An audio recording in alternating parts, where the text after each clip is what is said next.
अस्सलाम वालेकुम स्टूडेंट्स, मैं हूं अब्दुल कुद्दूस बेग, आपका फिजिक्स टीचर। आज हम स्टार्ट करने जा रहे हैं चैप्टर नंबर 2 के बहुत ही इंपॉर्टेंट आर्टिकल को, जिसका नाम है addition of vectors by rectangular components. तो स्टार्ट करते हैं आज के टॉपिक को।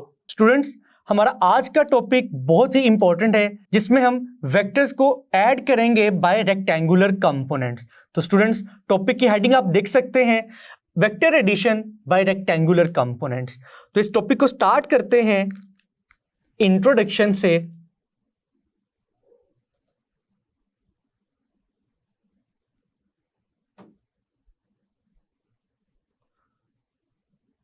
तो स्टूडेंट्स, वेक्टर्स को ऐड करने के लिए हम कौन सा मेथड यूज करते हैं? Obviously it is head to tail rule. तो स्टूडेंट्स, हम लिखेंगे we can add vectors by rectangular components by a method which is called head to tail rule. Now students, अब हम डायग्राम बनाएंगे।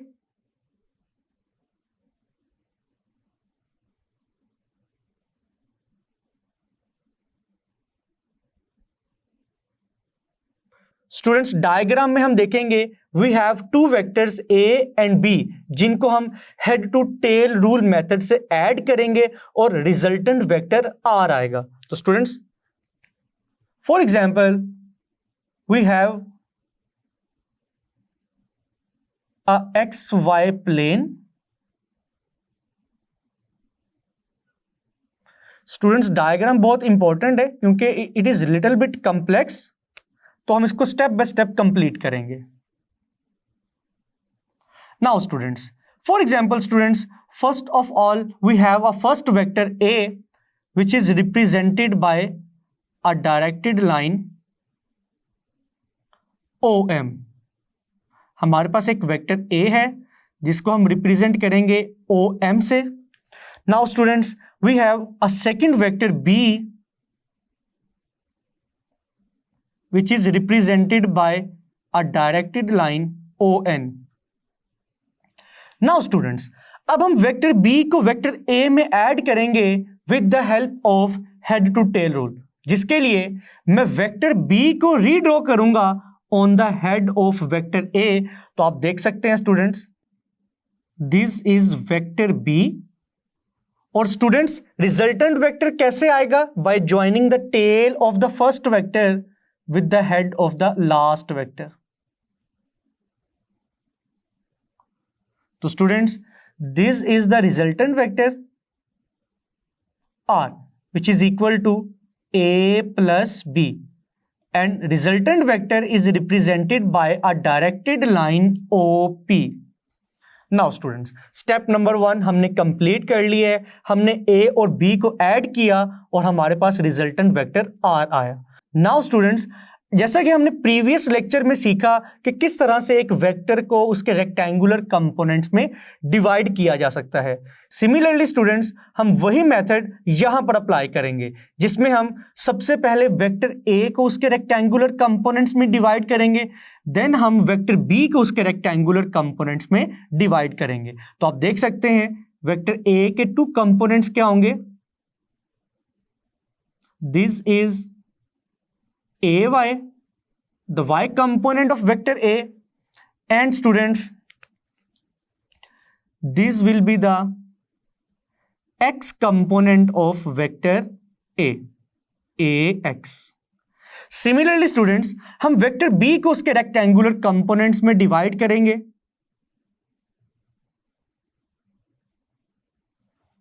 This is the perpendicular component which is equal to BY. And students, this is the X component of vector B which is equal to BX। और diagram को symmetrically बनाने के लिए हम AY के सामने एक पैरेलल लाइन ड्रॉ कर सकते हैं, जो कि किसके इक्वल होगी? AY ही के इक्वल होगी। नाउ स्टूडेंट्स, डायग्राम को कंप्लीट करने के लिए हम वेक्टर ए के एक्स कंपोनेंट को रिप्रेजेंट करेंगे OQ से, एंड वेक्टर बी के एक्स कंपोनेंट को रिप्रेजेंट करेंगे क्यू आर से। एंड स्टूडेंट्स यहां पर हम एस अल्फाबेट लिखेंगे। तो स्टूडेंट्स एक्स और वाई कंपोनेंट्स बनाने के बाद जिस तरह स्टूडेंट्स मैंने वेक्टर ए और बी को ऐड किया, रिजल्टेंट वेक्टर क्या आया? आर। अगर स्टूडेंट्स हम वेक्टर ए के एक्स कंपोनेंट और वेक्टर बी के एक्स कंपोनेंट को ऐड करें तो हमारे पास आएगा resultant of x components which is represented by R x. और सिमिलरली स्टूडेंट्स अगर मैं वेक्टर बी के वाई कंपोनेंट और वेक्टर ए के वाई कंपोनेंट को ऐड करूं तो हमारे पास आएगा रिजल्टेंट ऑफ वाई कंपोनेंट्स। तो स्टूडेंट्स यहां तक हमारी डायग्राम क्या हो गई है? कंप्लीट। नाउ स्टूडेंट्स हमारी नेक्स्ट हेडिंग होगी explanation.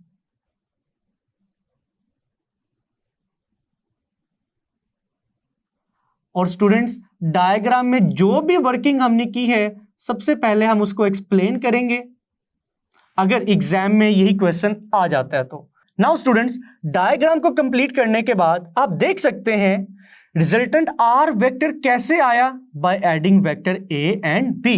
And vector A is represented by O M, vector B is represented by O N और M P, and the resultant vector is represented by O P.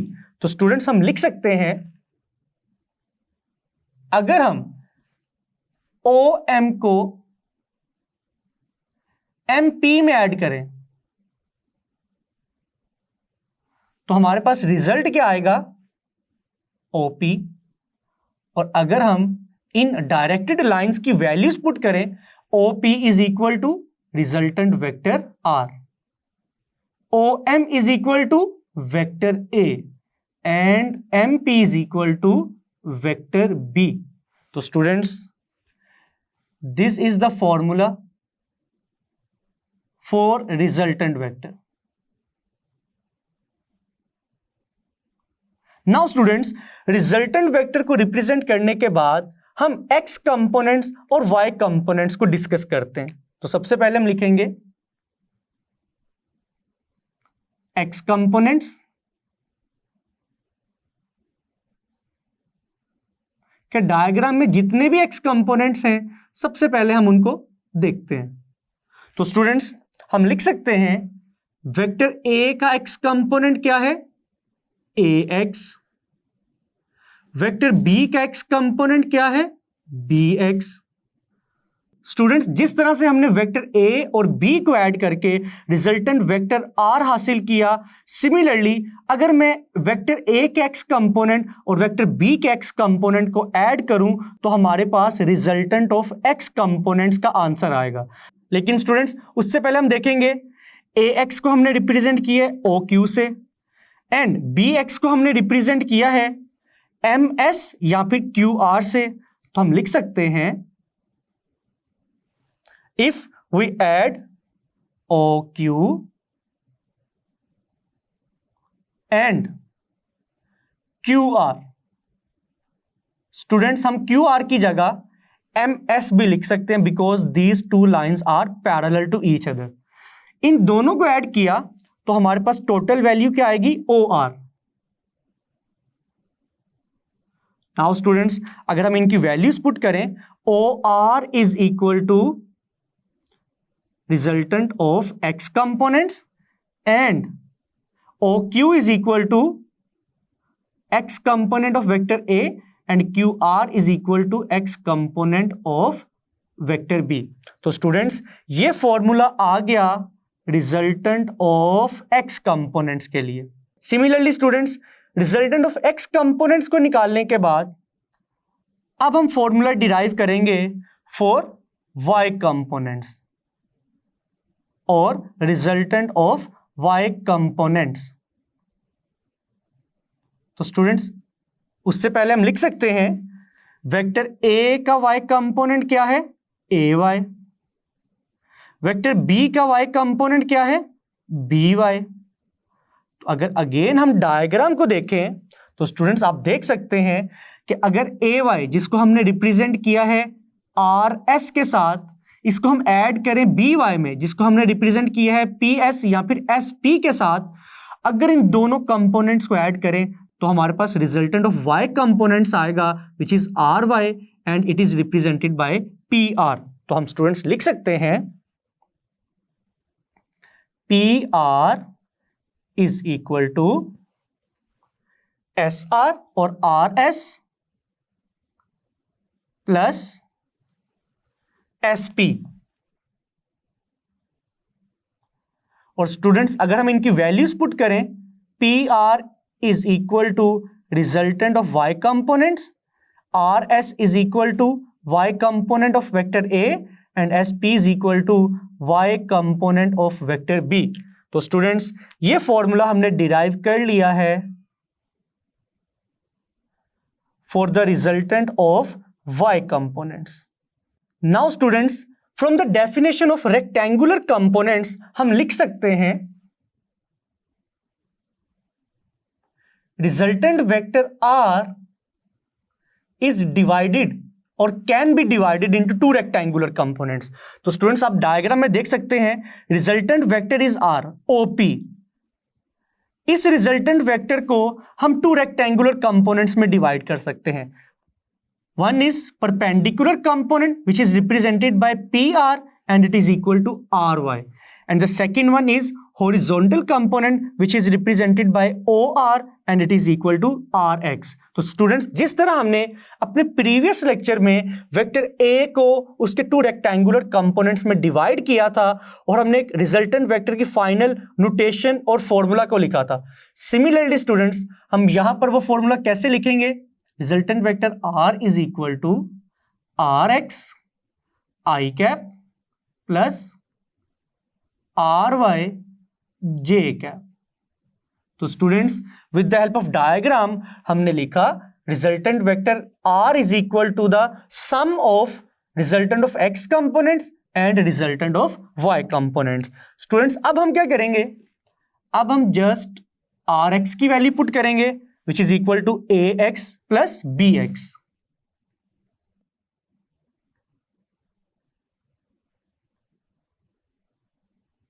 And students RX की value को put करने के बाद हम RY की value put करेंगे which is equal to AY plus BY।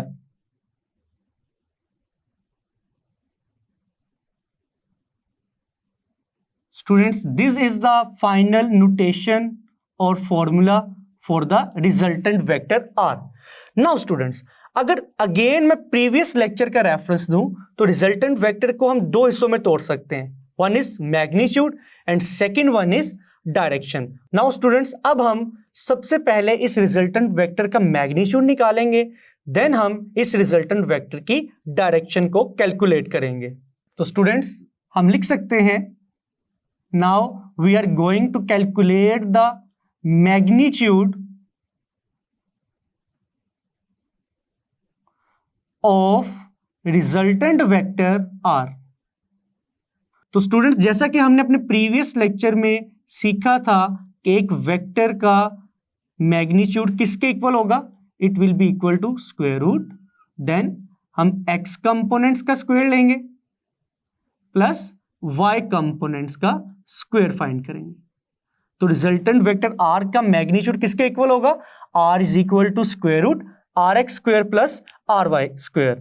Now students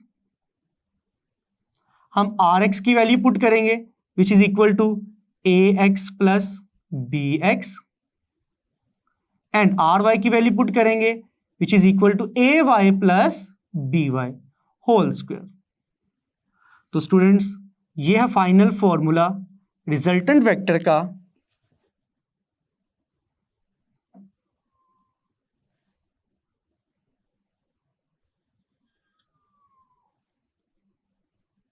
now students magnitude के formula को डिराइव करने के बाद अब हम रिजल्टेंट वेक्टर की डायरेक्शन को कैलकुलेट करते हैं। तो हम लिखेंगे now we are going to calculate the direction of resultant vector R। तो स्टूडेंट्स अगेन अपने प्रीवियस लेक्चर में हमने रिजल्टेंट वेक्टर की डायरेक्शन को निकालने के लिए एक फॉर्मूला यूज किया था which is equal to theta is equal to tangent inverse AY divided by AX, means numerator में Y कंपोनेंट आएगा, डिनोमिनेटर में X कंपोनेंट आएगा। तो इस केस में हमारा फॉर्मूला क्या बनेगा, theta is equal to tangent inverse resultant of Y components divided by resultant of X components. Students, जब भी हम डायरेक्शन फाइंड करना चाहें तो हम ये फॉर्मूला यूज करेंगे जिसमें न्यूमरेटर में हमेशा Y कंपोनेंट आएगा और डिनोमिनेटर में हमेशा X कंपोनेंट आएगा। नाउ स्टूडेंट्स, अब हम इस फॉर्मूला में RY और RX की वैल्यूज को पुट करेंगे। RY is equal to AY plus BY and RX is equal to AX plus BX। तो students, this is the final formula for the direction of resultant vector R.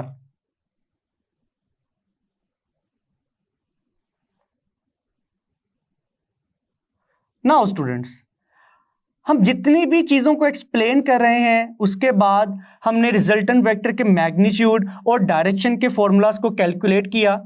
ये दोनों formulas हमने लिखे हैं for two vectors. जैसा कि आप diagram में देख सकते हैं हमारे पास सिर्फ दो वेक्टर्स हैं A एंड B, लेकिन स्टूडेंट्स अगर इन टू वेक्टर्स के अलावा हमारे पास n number of coplanar vectors हो, वेक्टर A और B के अलावा वेक्टर C हो, D हो, E हो एंड सो ऑन, तो हम लिखेंगे इन दोनों फॉर्मूलाज को फॉर n वेक्टर्स। अब हम रिजल्टेंट वेक्टर R के मैग्नीट्यूड और डायरेक्शन के फॉर्मूलाज को लिखेंगे फॉर n कोप्लेनर वेक्टर्स, जो कि हमारे जनरल फॉर्मूलाज होंगे, जो कि किसी भी नंबर ऑफ वेक्टर्स के लिए हम इस्तेमाल कर सकते हैं। तो students, for n coplanar vectors,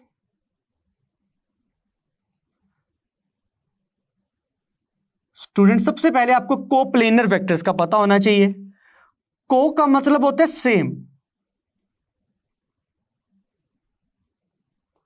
planar का मतलब होगा प्लेन, मींस ऐसे वेक्टर्स जो एक ही प्लेन पे लाई करते हैं, मीन एक्स वाई प्लेन या एक्स जी प्लेन या जेड एक्स प्लेन, ऐसे vectors which lie on the same plane are called coplanar vectors. For example students, हमारे पास वेक्टर ए और बी के अलावा n number of coplanar vectors हैं, तो इन दोनों फॉर्मूलाज को हम कैसे लिखेंगे?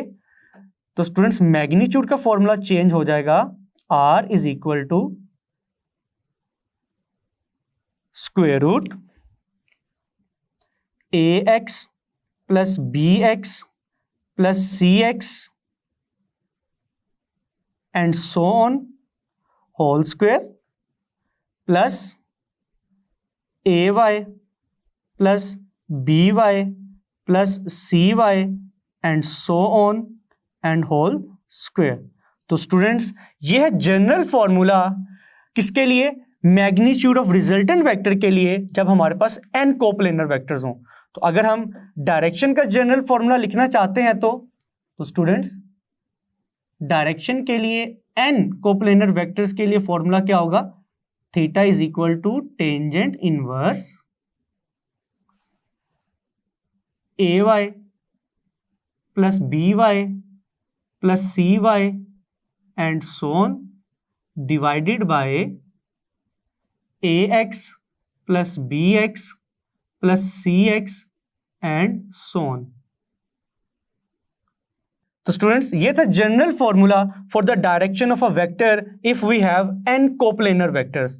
स्टूडेंट्स, यहां तक हमने इस टॉपिक को कंप्लीट करने के लिए जितने भी स्टेप्स को फॉलो किया है, अब हम उन तमाम स्टेप्स को समरी की फॉर्म में डिस्कस करेंगे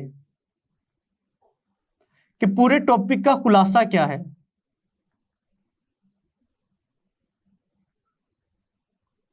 तो स्टूडेंट्स, सबसे पहले हमने क्या किया?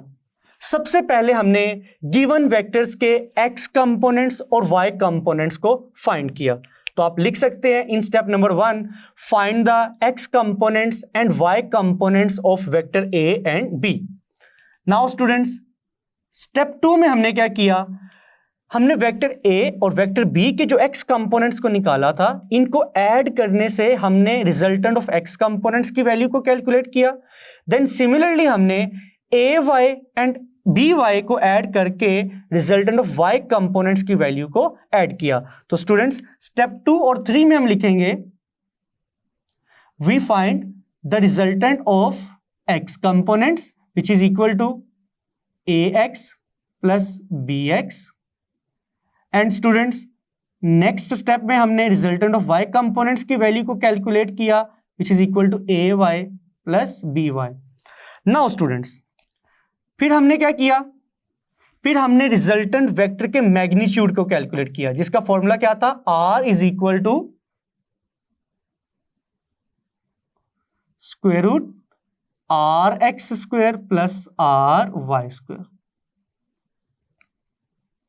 देन स्टूडेंट्स रिजल्टेंट वेक्टर का मैग्नीट्यूड निकालने के बाद हमने रिजल्टेंट वेक्टर की डायरेक्शन को कैलकुलेट किया which is equal to theta is equal to tangent inverse R y divided by R x.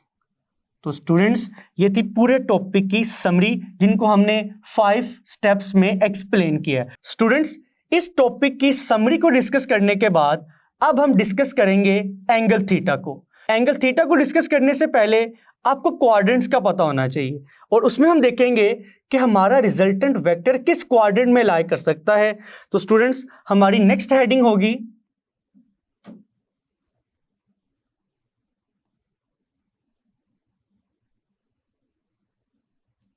Quadrant for resultant vector R, कि रिजल्टेंट वेक्टर आर किन किन क्वाड्रेंट्स में कब और कैसे लाई कर सकता है। लेकिन इससे पहले आपको क्वाड्रेंट का पता होना चाहिए।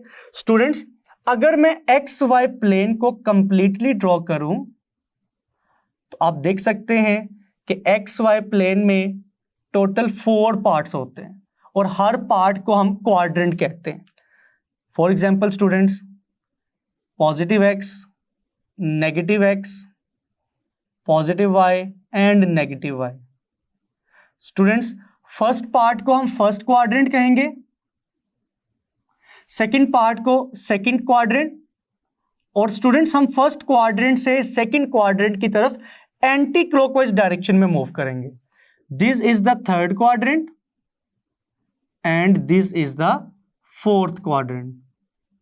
नाउ स्टूडेंट्स अब देख सकते हैं अगर फर्स्ट क्वाड्रेंट की बाउंड्री की बात की जाए, first quadrant positive x axis और पॉजिटिव वाई एक्सिस से मिलकर बने, तो हम लिख सकते हैं कि फर्स्ट क्वाड्रेंट में एक्स एक्सिस हमेशा पॉजिटिव होगा और वाई एक्सिस भी हमेशा क्या होगा, पॉजिटिव होगा। अगर सेकंड क्वाड्रेंट की बात की जाए तो अगर आप सेकंड क्वाड्रेंट की बाउंड्री को देखें तो सेकंड क्वाड्रेंट की जो बाउंड्री एक्स एक्सिस के साथ कंसाइड कर रही है ये नेगेटिव एक्स एक्सिस है और पॉजिटिव वाई एक्सिस है। तो स्टूडेंट्स सेकंड क्वाड्रेंट में एक्स एक्सिस नेगेटिव होगा और वाई एक्सिस क्या होगा, पॉजिटिव। अगर थर्ड क्वाड्रेंट की बात की जाए स्टूडेंट्स, थर्ड क्वाड्रेंट में दोनों एक्सिस की वैल्यूज क्या होंगी, नेगेटिव। और लास्ट पे अगर फोर्थ क्वाड्रेंट की बात की जाए, फोर्थ क्वाड्रेंट में एक्स पॉजिटिव होगा और वाई क्या होगा, नेगेटिव। नाउ स्टूडेंट्स अब इस फॉर्मूला की तरफ हम वापस आते हैं। स्टूडेंट्स डायरेक्शन का फॉर्मूला है theta is equal to tangent inverse R y over R x. Direction को निकालने के लिए हम डायरेक्ट थीटा की वैल्यू को कैलकुलेट नहीं करते, बल्कि डायरेक्शन की वैल्यू को कैलकुलेट करने के लिए हम सबसे पहले आर वाई और आर एक्स की मदद से जो एंगल की वैल्यू निकालते हैं students, it is equal to phi. It is Greek letter phi and it is equal to tangent inverse R y over R x. तो स्टूडेंट्स फर्स्ट एंगल जो हम कैलकुलेट करते हैं वो थीटा नहीं होता, वो बल्कि फाई होता है। और थीटा की वैल्यू कभी फाई के इक्वल आएगी, कभी थीटा को निकालने के लिए हम फाई की वैल्यू को 180 से सब्ट्रैक्ट करेंगे, कभी 180 में ऐड करेंगे, कभी 360 से सब्ट्रैक्ट करेंगे। तो ये डिफरेंट पॉसिबिलिटीज कैसे पता चलेंगी, उसके लिए स्टूडेंट्स हमारे पास 4 केसेस हैं। For example students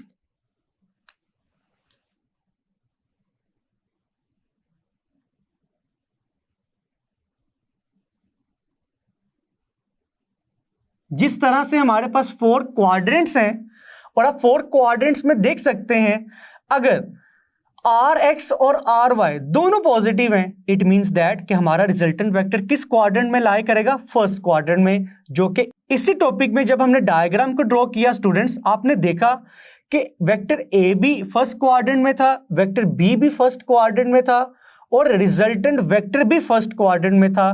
that's why हमने अपने फाइनल एंगल को थीटा की मदद से रिप्रेजेंट किया। लेकिन आर एक्स और आर वाई से सबसे पहले हम कौन सा एंगल निकालते हैं, फाई। लेकिन स्टूडेंट्स याद रखिएगा, जब दोनों vectors means resultant of x components and resultant of y components दोनों पॉजिटिव हो, इसका मतलब है कि दोनों कंपोनेंट्स, दोनों वेक्टर्स किस क्वाड्रेंट में लाई कर रहे हैं, फर्स्ट क्वाड्रेंट में। और फर्स्ट क्वाड्रेंट में इस फॉर्मूला से जो वैल्यू हम फाई की निकालेंगे वही वैल्यू थीटा की होगी। तो 4 केसेस में से फर्स्ट केस क्या होगा students, if R x is positive and ry is also positive, then students our resultant vector lies in the first quadrant. For example students, अगर डायग्राम की मदद से मैं इसको रिप्रेजेंट करूं, this is the first quadrant and this is our resultant vector R, and students यहां पर direction की वैल्यू क्या होगी, जो वैल्यू हम इस फॉर्मूला से फाई की निकालेंगे, दिस इज एंगल फाई। इस केस में थीटा की वैल्यू भी वही होगी जो कि हमने, और इसी केस को हमने इस टॉपिक में डिस्कस किया। ऐसा क्यों है स्टूडेंट्स, आपको मालूम है कि हम डायरेक्शन की वैल्यू, फाई की वैल्यू या थीटा की वैल्यू आर एक्स और आर वाई से कैलकुलेट करेंगे। R y is the perpendicular component, R x is the horizontal component.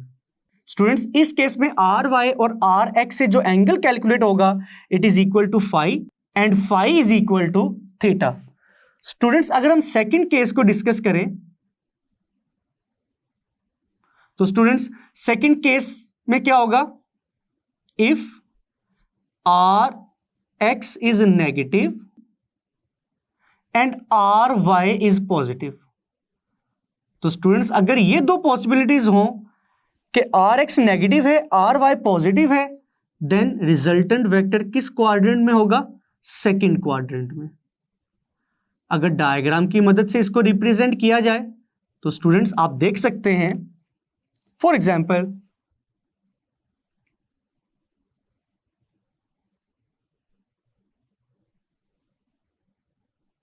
First quadrant, second quadrant, लेकिन इस केस में रिजल्टेंट वेक्टर किस क्वाड्रेंट में लाई कर रहा है, सेकंड क्वाड्रेंट में। तो स्टूडेंट्स आर एक्स और आर वाई की वैल्यूज जब हम इस फॉर्मूला में पुट करेंगे तो हमारे पास तो थीटा नहीं आएगा, हम किसकी वैल्यू को कैलकुलेट करेंगे, फाई की वैल्यू को। तो इस केस में फाई की वैल्यू क्या आएगी, दिस वन। क्यों स्टूडेंट्स, बिकॉज जब मैं इस रिजल्टेंट वेक्टर आर को इसके कंपोनेंट्स में रिजोल्व करूंगा, this is the perpendicular component R y and this is the horizontal component R x. तो स्टूडेंट्स इन दोनों कंपोनेंट्स के दरमियान जो एंगल आएगा दैट इज फाई। तो स्टूडेंट्स हमें तो फाई नहीं चाहिए, हमें तो थीटा चाहिए। तो सेकंड केस के लिए थीटा की वैल्यू हम कैसे कैलकुलेट करेंगे स्टूडेंट्स, नाउ स्टूडेंट्स एक कंप्लीट लाइन के दरमियान जो एंगल होता है it is equal to 180 degree, इसको हम सेमी सर्कल भी कहते हैं। इट मींस दैट स्टूडेंट्स हमें थीटा की वैल्यू चाहिए जो कि पॉजिटिव एक्स एक्सिस से रिजल्टेंट वेक्टर आर तक होगी, हमें थीटा की वैल्यू चाहिए। लेकिन स्टूडेंट्स अगर मैं आपसे कंप्लीट लाइन या सेमी सर्कल का एंगल पूछूं तो आप कहेंगे sir it is equal to 180। तो स्टूडेंट्स अगर हम टोटल एंगल में से जो कि 180 डिग्री है, फाई की वैल्यू को सब्ट्रैक्ट कर दें तो आपके पास रिमेनिंग वैल्यू किसकी बचेगी? थीटा की। तो इस केस में थीटा का फॉर्मूला होगा 180 minus phi. Now students, third possibility क्या है? If Rx is negative and Ry is also negative, means जब दोनों कंपोनेंट्स नेगेटिव हों तो इसका मतलब है कि हमारा रिजल्टेंट वेक्टर किस क्वाड्रेंट में आएगा? थर्ड क्वाड्रेंट में। और स्टूडेंट्स, थर्ड क्वाड्रेंट में थीटा की वैल्यू कैसे कैलकुलेट की जाएगी? उससे पहले हम डायग्राम बनाते हैं।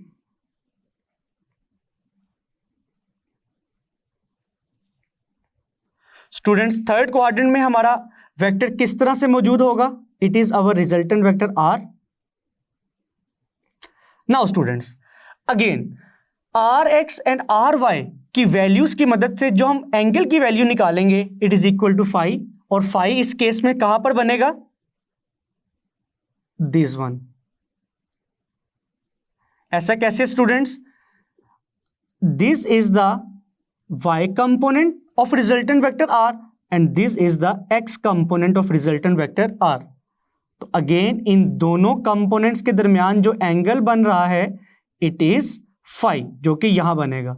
लेकिन स्टूडेंट्स, हमने इस केस में थीटा की वैल्यू कैलकुलेट करनी है which will be equal to this one. Theta की वैल्यू पॉजिटिव एक्स एक्सिस से रिजल्टेंट वेक्टर आर तक कैलकुलेट की जाएगी। तो अगर अगेन मैं आपसे पूछूं कि कंप्लीट लाइन में एंगल की वैल्यू क्या होती है? 180।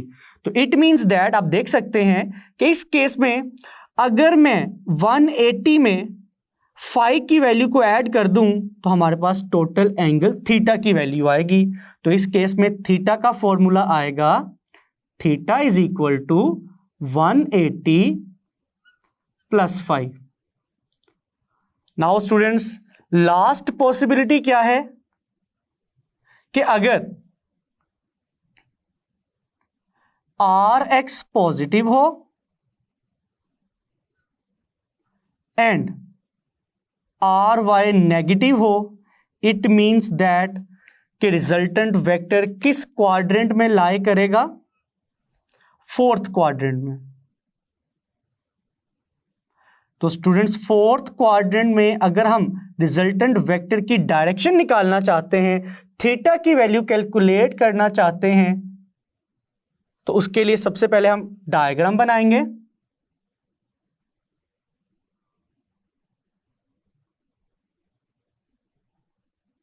स्टूडेंट्स, ये रहा resultant vector R which is in the fourth quadrant. Now अगर इस रिजल्टेंट वेक्टर को अगेन इसके कंपोनेंट्स में रिजोल्व किया जाए तो this is the y component, this is also the y component and this is the horizontal component rx। और students, अब की बार rx और ry से जो फाई की वैल्यू आएगी वो कहां पर एग्जिस्ट करेगी? This one. लेकिन स्टूडेंट्स, हमने तो थीटा की वैल्यू कैलकुलेट करनी है जो कि पॉजिटिव एक्स एक्सिस से रिजल्टेंट वेक्टर आर तक होगी। तो स्टूडेंट्स, अगर मैं आपसे पूछूं कि एक कंप्लीट सर्कल में कितना एंगल होता है, एक कंप्लीट रोटेशन में कितना एंगल होता है, तो आप कहेंगे सर 360 डिग्री। तो अगेन स्टूडेंट्स, हमें तो यहां पर पूरा एंगल चाहिए ही नहीं है, थीटा यहां पर कंप्लीट रोटेशन के इक्वल नहीं है। तो इस केस में हम क्या करेंगे?